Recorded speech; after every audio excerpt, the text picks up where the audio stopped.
Amigos, buenas noches, bienvenidos a 24 horas. Atención, la exigencia de pasaporte para ciudadanos venezolanos que ingresen al país queda suspendida por 45 días. Esto luego de que la jueza que resolvió este recurso aceptara las medidas cautelares presentadas por la Defensoría del Pueblo, argumentando la vulneración de derechos. Hola, Diana. Milton y amigos, buenas noches. Esto se produce pese a que el gobierno dio todos los justificativos para aplicar la medida. Aquí los detalles.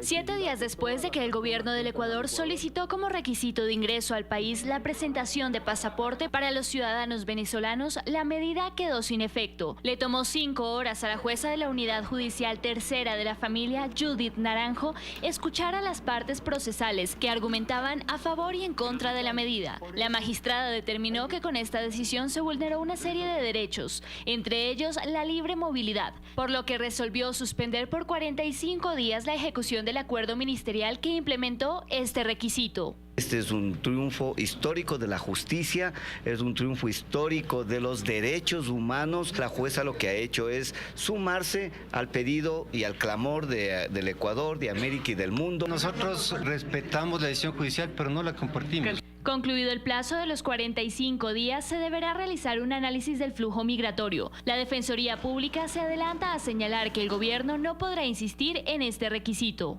El Estado ya no puede volver a exigir el pasaporte. La jueza acaba de decir que vulnera derechos. El gobierno no se va a quedar inmóvil, la Cancillería tampoco. Ecuador suspende esta medida horas antes de que Perú empiece a exigir este requisito. Para la parte accionante es la oportunidad de que se establezca un precedente. Para que también Perú vea y abra y tenga una posición mucho más abierta, que esto no sea una política regional de cierre. Inducir a los otros gobiernos, a los otros países, a que no exijan este requisito del pasaporte porque viola el derecho a migrar, viola el derecho a la libre circulación, viola los derechos humanos. Para responder al flujo inusual de migrantes venezolanos al país, dentro de la resolución se estableció además que tanto el Ministerio del Interior como Cancillería deben implementar un plan integral, pues durante el primer fin de semana que el gobierno exigió el pasaporte, cerca de 600 ciudadanos quedaron varados en la frontera norte. En Quito, Daniela Valencia, 24 horas. Y el gobierno nacional emitió un comunicado en respuesta a la decisión de la jueza de suspender el requisito de pasaporte para los venezolanos. En este expresa el respeto por su resolución y aclara que la decisión se adoptó para precautelar la seguridad de ecuatorianos y también de inmigrantes. El gobierno también informó que se firmó un acuerdo ministerial que establece la autorización de ingreso de venezolanos al país con cédula de identidad, con certificado de validez apostillado. Sobre la resolución de la jueza se pronunció en la tarde el canciller de la República. Queremos analizar la opinión de la jueza.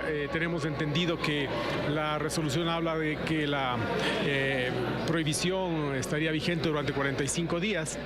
Lo que a nosotros nos preocupa realmente es la verificación de los documentos de identidad que se utilizan para cruzar en nuestras fronteras. Verificación de los documentos de identidad de los ciudadanos venezolanos por las razones que ya hemos expuesto, porque hay múltiples situaciones de falsificación, duplicación, adulteración, etcétera. Vamos a tener que tomar alguna medida a fin de evitar o por lo menos prever que esos usos de documentos adulterados puedan afectar un mandato de la ley ecuatoriana, cual es que el ingreso de las personas al país sea cabalmente identificado. La medida cautelar que deja sin efecto la solicitud de pasaporte para el ingreso a Ecuador llega el mismo día en que Perú deja de recibir venezolanos que no presenten dicho documento. Dayana Monroy se encuentra en Tumbes, Perú. Dayana, ¿se está cumpliendo la medida de ese lado de la frontera? Cuéntanos, ¿hay reacción de los migrantes venezolanos? Hola, ¿qué tal? Muy buenas noches. Bien, hasta hace poco que hablamos con la gobernadora del Oro, lo que nos dijo es que pese a existir esta decisión judicial, ellos están esperando una disposición formal por parte del ministro del Interior, Mauro Toscanini. Mientras eso no pase, por el lado ecuatoriano se va a seguir solicitando pasaporte a los ciudadanos venezolanos que intenten ingresar. Esto mientras aquí en Perú los venezolanos, hay algunos que ya conocen de la decisión de Ecuador y analizan qué harán después de que llegue la medianoche y Perú comience a solicitar pasaporte. Con esta decisión que ahora se da del lado ecuatoriano, se abre una nueva alternativa para ellos. Nosotros hemos realizado un reportaje, veamos. mientras le guardaba puesto a su esposa para que logre entrar a Perú. Escuchó, Ecuador ya no solicitará pasaporte. Buenísimo, pues concha, imagina todas las personas que estamos pasando por este momento, que queremos cruzar hacia el otro lado y no podíamos, y ya que nos dan esa oportunidad, pues lo agradeceríamos, porque sabe que nosotros también tenemos seres queridos y familia que nos espera en cualquier parte y queremos estar con ellos. Y es que a esta familia le ha tocado difícil. Clevi y sus 2 hijos tenían como destino Manta, Ecuador, donde desde hace 4 meses está viviendo su esposa. Pero llegaron cuando nuestro país ya exigía la presentación del pasaporte para permitir el ingreso. Contrarreloj tomaban una decisión. Su esposa era ahora quien los iba a alcanzar en Perú. Pero imagínate, apenas salió ahorita, viene llegando como a las 7 de la noche. ¿Alcanzará a ella? Ojalá. Hasta que la decisión de una jueza de aceptar las medidas cautelares y permitir el ingreso solo con cédula abre una esperanza para esta familia. ¿Se lleva a cabo esa decisión, usted qué va a hacer? ¿Se sale de la fila del Perú y se va? Claro, directo a Ecuador, pues. Pero no da todo por sentado y sigue esperando en la fila a que su esposa llegue y a que Ecuador acate la decisión judicial, pues la gobernadora de El Oro aseguró que mientras no exista un pronunciamiento del gobierno, las cosas seguirán como estaban. Nuestro ministro Toscanini tendrá que enviar las directrices del caso para el aspecto migratorio. Hasta ahora no hay, mientras tanto nosotros continuamos con la aplicación del pasaporte vigente, que es la disposición que se ha dado hasta ahora. Mientras que de este lado de la frontera, en el centro binacional Tumbes, ya en Perú, que el tiempo corre definitivamente. Faltan solo 4 horas para que ya se comience a solicitar el pasaporte a los venezolanos que quieren ingresar a este país. Lo que sabemos es que los 24 buses que vienen en camino por el corredor humanitario desde Ecuador con venezolanos aún no han llegado. El tiempo va en contra para ellos. Tenemos un reportaje sobre los que a lo largo de esta jornada sí lograron ingresar con la tarjeta andina, es decir, con la cédula de identidad. Veamos. Luego de 7 días de viaje lograron llegar a tiempo y hacerlo todos juntos, pero pese a ello la semblanza de su rostro no cambia. Mario intentó hablar con nosotros. ¿Con quién nomás vino usted? Con mi esposa y las 2 niñas y yo pues. Y en el trayecto nos conocimos a él que viene de Caracas y al otro muchacho que viene de Bolívar. ¿Qué tan difícil emprender el viaje con toda la familia, buscar algo? Bueno, imagínese, en Colombia dormimos en una carpa.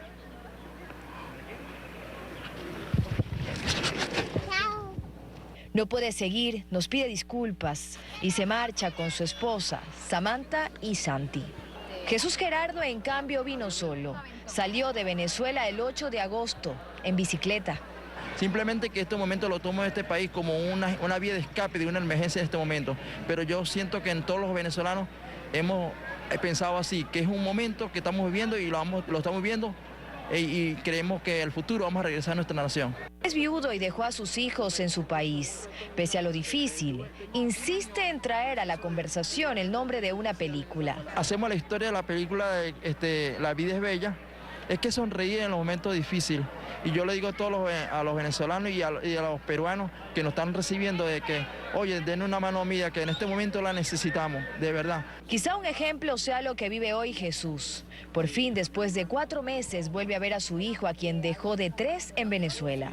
Y de verdad que con una tranquilidad enorme, porque al saber que aquí voy a poder de alguna manera sustentar un poco mejor, o sea, las necesidades y las cosas de mis hijos, pues. Pero Jesús no vino solo. Alguien de acento peruano está cerca. Jefe y también amigo lo acompaña a reencontrarse con su familia.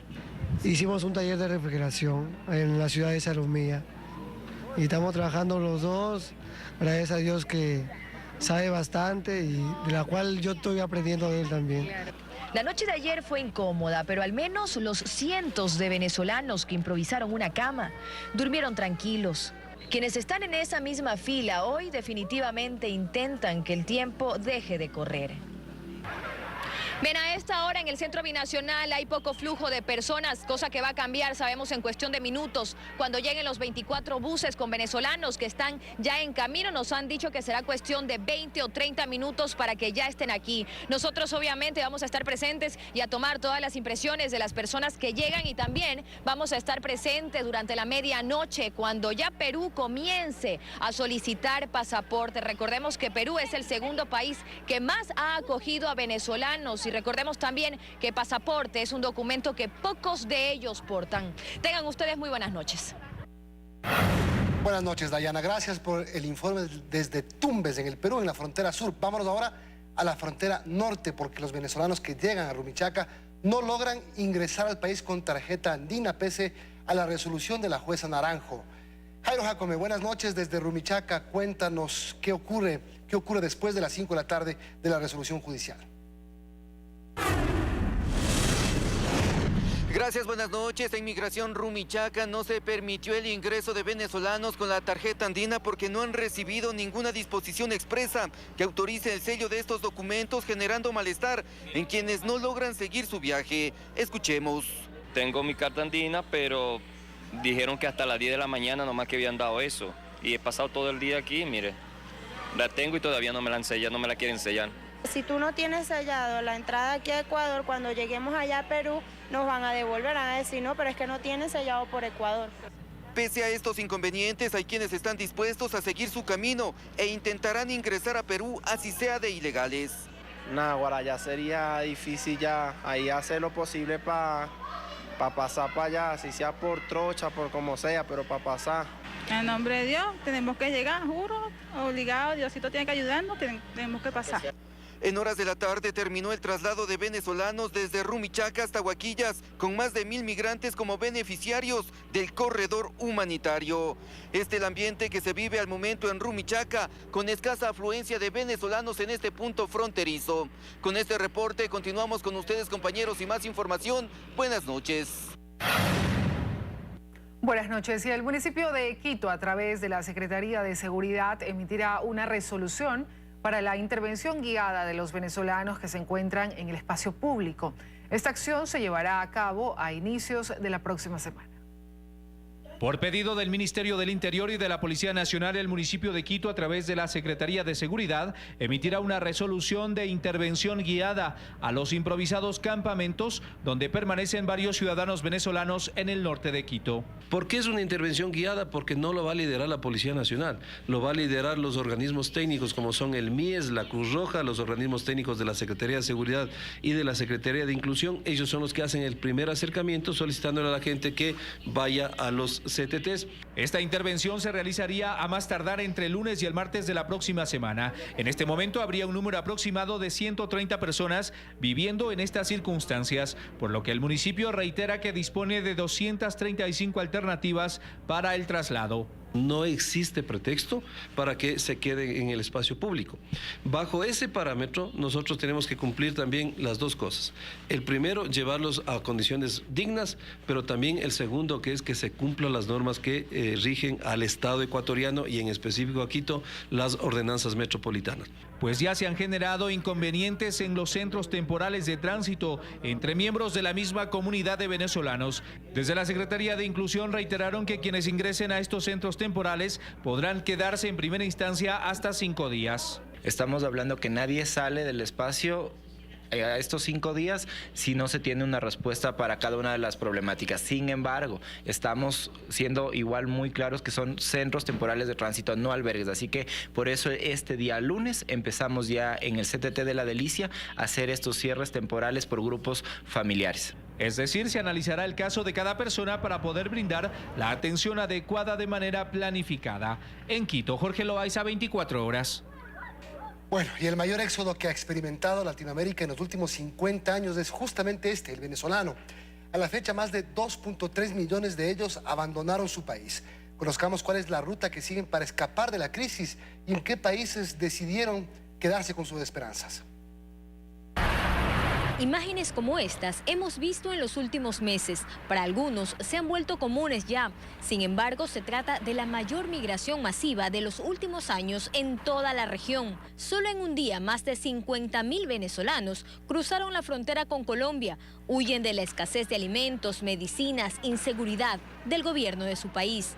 Profesionales, obreros, jóvenes en su mayoría, pero también hay niños. Recorren miles de kilómetros, muchos de ellos a pie, para buscar una oportunidad seguridad en otro país. Según cifras de la Organización de las Naciones Unidas, más de 2,3 millones de venezolanos salieron de su país. Colombia, el país vecino, ha sido el principal receptor del flujo migratorio venezolano. Más de 1 millón entró, 600.000 se quedaron. Los que deciden continuar el viaje hacia el sur llegan a Ecuador. Aquí, según las autoridades, 200.000 permanecen aún en el territorio. Perú es otro de los destinos de los venezolanos. De acuerdo a la Agencia de Naciones Unidas para los Refugiados, ACNUR, solo en el 2018 el gobierno peruano ha recibido ya 90.000 solicitudes de asilo de venezolanos. Brasil, Chile y Argentina son otro de los países de la región atractivos para los migrantes.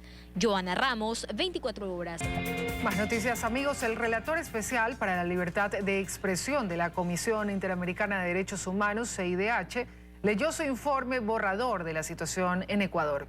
Él recomienda reparaciones por parte del Estado para quienes vivieron persecución durante la década pasada.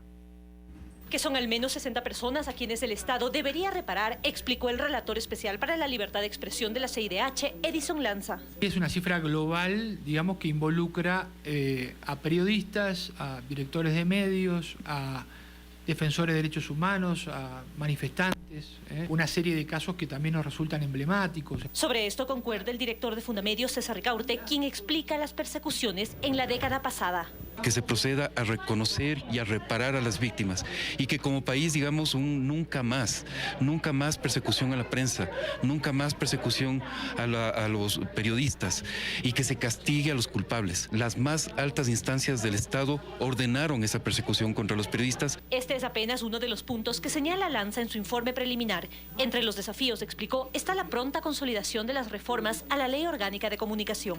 Recogemos de muchos actores de la comunicación la desconfianza natural y obvia de, obviamente, que los poderes públicos no lleven adelante una reforma profunda y en serio de acuerdo a los estándares internacionales. Y además de ello explicó que se requieren otras modificaciones legales. Si bien hoy puede haber un ambiente que no es proclive a que se apliquen estas sanciones penales y quedan vigentes, bueno, mañana alguien las puede utilizar. Tenemos que asegurarnos que se tienen que derogar los artículos del Código Penal y tenemos que asegurarnos que se tienen que reformar por lo menos otras 6 leyes que afectan el trabajo de la prensa. Asimismo, en su informe, el relator explicó la importancia del acceso a la información pública y el compromiso de todas las instancias para que acciones de división y ataque no se repitan. En Quito, María Gracia Costa, 24 horas. El presidente de la República advirtió que no hay razón para especular por el incremento de la gasolina súper. El ministro de Hidrocarburos, en tanto, dijo que en el tema minero se buscan consensos con los sectores involucrados. Ocurrió hoy durante el gabinete ampliado que se realizó en Macas, en Morona, Santiago. En Macas se cumplió el gabinete ampliado con la presencia del presidente de la República, Lenín Moreno, quien al iniciar el encuentro con los ministros hizo una advertencia en torno a las medidas económicas en lo relacionado con el nuevo costo de la gasolina súper. Pero ¿quién consume súper? Efectivamente tiene que pagar el precio, sin afectar bajo ninguna circunstancia al transporte, ni al transporte de personas, ni al transporte de productos. No hay ninguna razón para subir un centavo absolutamente a nada. Al parecer, la posible especulación en los precios a raíz de las medidas preocupa al régimen. Richard Martínez, ministro de Economía y Finanzas, también se refirió al tema, pero dijo que técnicamente está descartada esa situación. Apelamos a la ciudadanía a que nos comparta información cuando existan problemas de especulación, pero técnicamente no debería haber ningún riesgo de incremento de precios porque la súper no está vinculada necesariamente con, por ejemplo, transporte de mercancías y otro tipo de transporte que pueda afectar el precio de los bienes. Pero la cita en esta ciudad amazónica fue evidente, estuvo centrada en buscar mecanismos de entendimiento con todos los sectores para impulsar la minería. Así lo afirmó Carlos Pérez, ministro de esa cartera. Para tener unas mesas de diálogo, para mejorar la parte de socialización de los proyectos, en conjunto con las empresas que están desarrollando proyectos mineros en el área. También el ministro de Hidrocarburos se refirió a problemas con opuestos a la minería en el sector Río Blanco y la provincia de Azuay y lo que está sucediendo en la provincia de Imbabura. Aseguró que se impulsan soluciones. En Macas, Morona, Santiago, Wilson Cabrera, 24 horas. Los 5 jueces del Tribunal Contencioso Electoral presentaron sus alegatos de defensa en la evaluación del Consejo de Participación Ciudadana Transitorio. El Pleno del Consejo, en el término de 5 días, deberá resolver su situación sobre la base de los parámetros de evaluación. La decisión puede ser sujeta a consideración en caso de que los evaluados presenten el recurso de revisión a la resolución dentro de los 3 días posteriores a la notificación. Desde la siguiente semana estarán abiertas las inscripciones para las veedurías ciudadanas para vigilar el proceso de postulación de los candidatos al Consejo de Participación Definitivo.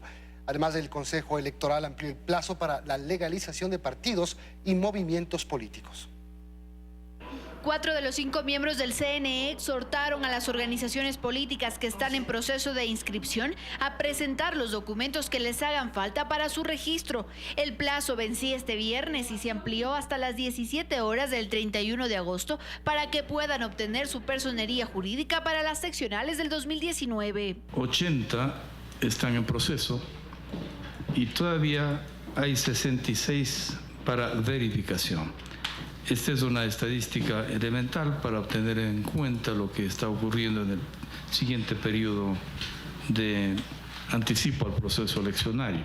Aunque ya hay 178 organizaciones políticas aprobadas, 7 son partidos políticos, 12 movimientos nacionales, 54 provinciales, 91 cantonales y 14 parroquiales. Lo que también aprobaron los 4 consejeros fue la apertura del plazo de inscripción a conformar las veedurías para acompañar y vigilar el proceso de postulación de candidatos al Consejo de Participación Ciudadana y Control Social Definitivo, quienes deben cumplir con varios requisitos como no tener vinculaciones a los consejeros o postulantes, entre otros. Deberán presentar los requisitos desde el 28 al 31 de agosto llenando un formulario que se encuentra en la página web del CNE. El Consejo, claro sobre el tema, ha trabajado sobre este planteamiento y en base de lo que significa la transparencia del proceso electoral desde la sociedad civil, las veedurías son esenciales. Después de 3 días de recibidas las inscripciones, se verificarán los requisitos y luego se procederá a la elaboración de un informe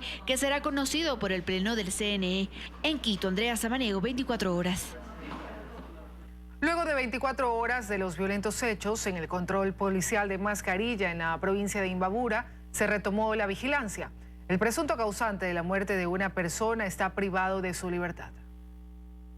Así amaneció el control integrado de Mascarilla después de los incidentes suscitados el día de ayer por parte de moradores de la zona en contra de los uniformados. El máximo representante de la policía en Imbabura afirma que se van a tomar las medidas necesarias en contra de los que provocaron los disturbios y el incendio de bienes públicos que dejó cuantiosas pérdidas materiales. Nosotros vamos a poner una acusación penal en contra de los sospechosos que lo tenemos plenamente identificados. La obstaculización de un procedimiento policial de tránsito, el cierre de las vías que tuvimos, que lamentablemente la incomodidad de todos quienes querían utilizar esta vía, la destrucción de bienes del Estado, la agresión al personal policial. ¿Por qué no se quería que el vehículo sea transportado a los patios de revisión vehicular? O sea, hay algunas incógnitas. Mientras tanto, en la audiencia de formulación de cargo realizada la madrugada de este viernes, se dictaminó la medida cautelar de prisión preventiva al cabo primero de policía David B. por el delito de homicidio y a los otros 2 involucrados se les otorgó la libertad por falta de pruebas. Desde esta mañana, miembros de la Policía Nacional se encuentran resguardando el control integrado de Mascarilla con unidades móviles de vigilancia. Los vendedores del sector argumentan que ellos también fueron afectados por los incidentes. Incluso hubo saqueos a sus productos. Me afectó bastante porque estábamos con miedo con mi hermana aquí sin podernos irnos porque estaban cogiendo cosas, los helados de mis compañeras, los pepinos de la señora mayor, se cogieron todo. Al momento se encuentran cerca de 35 uniformados vigilando y haciendo guardia en este control policial, muy importante entre las 2 provincias de Imbabura y Carchi, a la espera de la remodelación de las instalaciones. Desde Mascarilla, Imbabura, David Vizcaíno Aro, 24 horas. Esta tarde fueron vinculados al caso Narcobús por el delito de tráfico de drogas 4 de los pasajeros que se transportaban en la unidad que se accidentó en la vía Papayacta-Pifo. 3 de ellos se encuentran recuperándose en hospitales y otras que sería la organizadora se encuentra prófuga de la justicia. El abogado del supuesto chofer señala que su defendido es una víctima en el caso. Mi defendido no tendría ningún dominio sobre la droga incautada, él no iba a comercializar la droga, no transportaba, es más, ni siquiera sabía que esta droga se encontraba dentro del bus al momento de que él se transportaba en un tour el cual le fue ofrecido con el fin de viajar gratis a conocer las playas de Perú, Ecuador y Chile. Por lo tanto, no se le puede imputar este delito. ¿Era el chofer? No, él era una de las personas que se encontraba dentro del vehículo como un pasajero más a quien exclusivamente se le pidió que acompañe totalmente gratuito este viaje, y al pedir que acompañe este viaje era con el fin de supuestamente apoyar a un político, y era el político quien otorgaba todos los viáticos, gastos y demás que se generen durante el viaje. Paul Seglia, el estadounidense prófugo que intentó defraudar al fundador de Facebook, Mark Zuckerberg, está en Ecuador, pero no ha sido detenido. Fuentes policiales aseguraron que, en efecto, hay una orden de captura contra Seglia y que incluso agentes de la Unidad de Inteligencia Antidelincuencial, UIAT, lo tenían localizado, pero que aún no ha sido arrestado. Seglia, de 45 años, se enfrentaba a un juicio en la Corte Federal de Manhattan por fraude postal y cargos de fraude electrónico por su presunta falsificación de documentos para extorsionar a Facebook y a Zuckerberg. Pero se quitó el brazalete electrónico y huyó en 2015 junto a su esposa y 2 hijos. Más noticias del santuario de Narcisa de Jesús, ubicado en Nobol, en la provincia del Guayas, que acoge masivamente a turistas nacionales y extranjeros, cumplió 2 décadas. Para octubre se tiene previsto inaugurar un centro de promoción en la Hacienda San José, que será un museo completo de la Santa.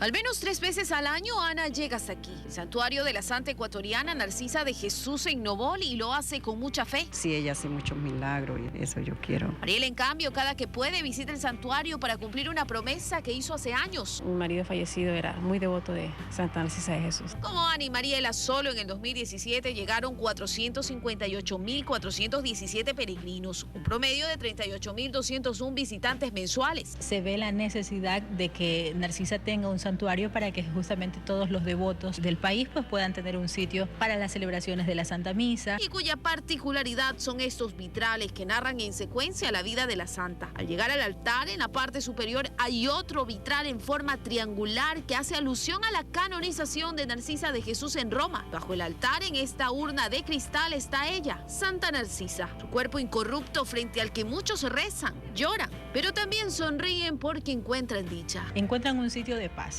donde la gente puede justamente traer a Dios, básicamente, pero con la intercesión de Narcisa. A un lado del amplio templo con capacidad para unas 1.500 personas está un pequeño museo. Los visitantes encuentran objetos que pertenecieron a la Santa, como sus instrumentos de penitencia. El área se complementa con la plazoleta construida en el 2011, donde hay otra imagen de Santa Narcisa, mesas para prenderle las velas y hasta un punto de venta de recuerdos de su visita. Para octubre está prevista la inauguración de un centro de promoción aquí en la Hacienda San José, lugar natal de Narcisa de Jesús, donde está su guayabo, un espacio que servirá primero para una exposición temporal sobre la vida de la Santa y que luego se convertirá en un museo completo. Para que la gente tenga un espacio de recogimiento, de esparcimiento sano. Habrá un salón de usos múltiples con capacidad para 1.035 personas, un vivero, jardines, un taller de carpintería y el parqueadero, todo al pie del río. Isa María Heredia, 24 horas.